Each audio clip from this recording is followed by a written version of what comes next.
weerar ku bilowday qaraxyo ayaa kooxaha nabadiidka al-shabaab waxa ay arurnimadii hore ee saaka ay ku soo qaadeen xiriir ciidamada xooga dalka iyo kuwa daraawiishta ee dawlad goboleedka Jubbaland ay ku leeyihiin deegaanka Baarsanguuni ee waqooyiga magaalada Kismaayo ilaa 60 kilomitir kaga beegan ciidamada xooga dalka iyo kuwa daraawiishta Jubbaland ayaa durbadiiba iska caabiyay waxaana halkaas ay ku fashiliyeen ciidamada xooga dalka iyo kuwa daraawiishta ee dawlad goboleedka Jubbaland 4 gawaari oo ay ka soo buuxiyeen waxyaabaha qarxa inkastoo aanay wax dhibaato u geysan ciidamadii ku sugnaa halkaasi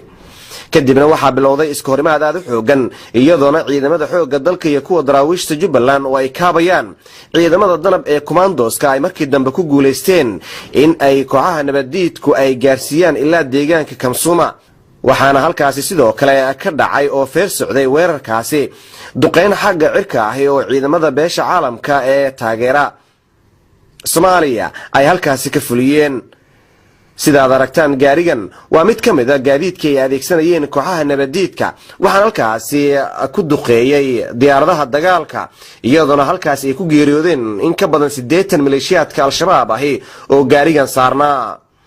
sidoo kale waxa la gubay ilaa 3 gaadiidka dagaalka ahi oo halkan lagu gubay kuwa ay saarnaayeen maleeshiyaad ka tirsan al-shabaab oo kamid ahaa kooxihii nabadiidka ee soo weeraray xeradan deegaanka Baarsanguuni xog badan si aynu ugu ogaano weerarka saaka dhacay ee ay fashiliyeen ciidanka xooga dalka iyo kuwa daraawiishta ee dawlad goboleedka Jubbaland waxa warbaahinta qaranka uga warbixiyay Xasan Maxamed Aadan Ciraaqi oo ah taliyaha ciidanka commandoska ee danab ee Jubbaland waxaana uu faahfaahinayaa sida ay wax u dhaceen ciidamada Soomaaliyeed oo waxa weeyaan maaragtay gudanaya waajibaadka saaran ee wadaniyada ayaa waxa weeyaan saaka muxuu ahaa hawlgal ballaaran waxay ka soo qaadeen waxa weeyaan ilaa ma garanaysaa magaalada la yiraahdo muxuu ahaa Baarsanguuni ilaa Baarsanguuni ilaa meesha la yiraahdo Buusaxaaji ilaa meesha la yiraahdo waxa weeyaan Araare ilaa Koban intaas oo dhan bay ciidamadu waxay mufaacaysanayeen nimankii cadawga ahaa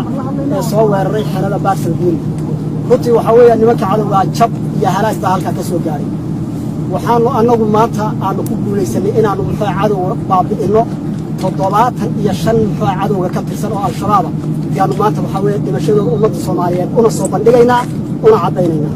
waxa weeyaan dhaawacuna inta uu ka sii badan yahay ilaa waxa weeyaan ciidamada Soomaaliyeed iyo ciidamada caalamiga ee waxa weeyaan ummadda Soomaaliyeed caawinaya ilaa meesha ugu dambaysa ee ka guuleysanana ka harimayno ay ku astaysan tahay inaanu la dagaalano cadawga ummadda Soomaaliyeed ka harimayno meel kasta oo ay tagaan jilib baanu ku galaynaa Kabsuumaanu ku galaynaa waxaanu meel walbaanu ku galaynaa ciidamada waxa weeyaan Soomaaliyeed hambalyo guulaha aad maanta gaadheen halka ka sii wada waxaanu idin leenahay ummadda Soomaaliyeed u diyaar garooba sidii nimanka cadawga la isaga qaban lahaa aad baa u mahadsantihiin